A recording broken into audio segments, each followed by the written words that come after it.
Welcome to the Answers video where I answer my top 3 favorite questions that were asked when I hit 1,000 subscribers. The first question is by Garrett Kaplan, who asked, "What is your favorite Scriabin set/scale and why?" My favorite Scriabin set has to be 530, which I briefly mentioned in the series on Scriabin's atonality.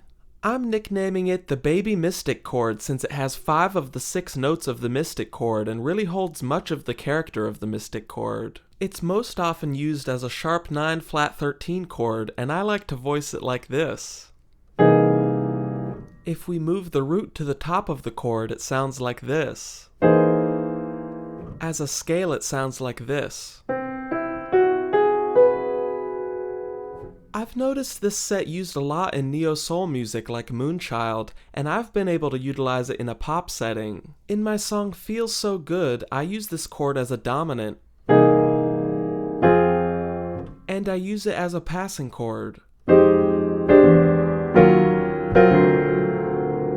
It's a beautiful mystical sounding chord with a lot of possibilities for application in tonal and atonal music.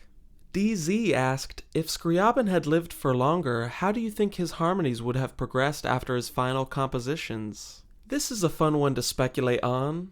I think he would have continued utilizing his signature late-era sets like the Mystic chord, and that he would have continued pioneering more new novel sets as well. In his late era, he didn't just discover Mystic and octatonic sets, he kept pioneering sets as his late era continued. In Sonata 8, for example, he pioneers a strange cluster set called 6Z44, and he goes on to use it in later pieces. In Sonata 8, he adds 6Z44 to his repertoire while still relying on familiar structures like the Mystic set. Scriabin didn't discard harmony. After all, Sonata 10 uses a lot of consonant harmony in common with the major scale, and Prometheus ends with a major chord. Scriabin was always developing and expanding his knowledge of the harmonic world, and I imagine he would have continued discovering and refining his harmonic language. Our final question is, how come that you are so interested in Scriabin? Have you wanted to visit Russia? I won't visit Russia anytime soon with the war going on and all that, but if you want to offer me a place to stay in the future and overthrow Vladimir Putin, then I'll consider it. As for why I love Scriabin so much, I've been obsessed with Scriabin ever since a friend of mine simply posted one of his pieces on Facebook. I was attracted to the melodies, the interesting harmonies, and the grand aesthetic of his music. There's a part of me that doesn't understand why everyone else doesn't love Scriabin as much as I do. He at least deserves more recognition in music history for having pioneered atonality in a systematic way. Maybe one reason I'm obsessed with Scriabin more than other people is that Scriabin and I are both autistic.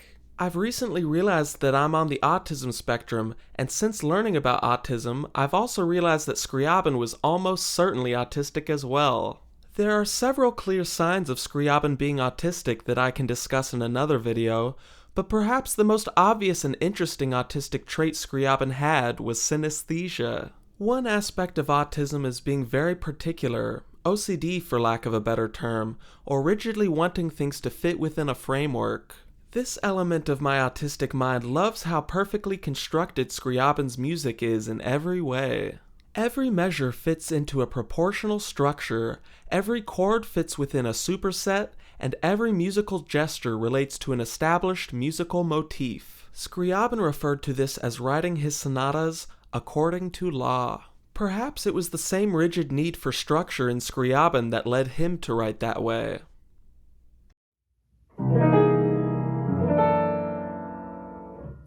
There's never a dull moment in Scriabin's music, and that's because every part is integral to the piece as a whole. When I analyze Scriabin's music, I leave the piece understanding how everything fits together. Beyond an intellectual love for Scriabin's music, it feels ecstatic listening to his music come to life portraying philosophical ideas of exuberance. Thank you all for your questions, and I hope you all continue to support the channel.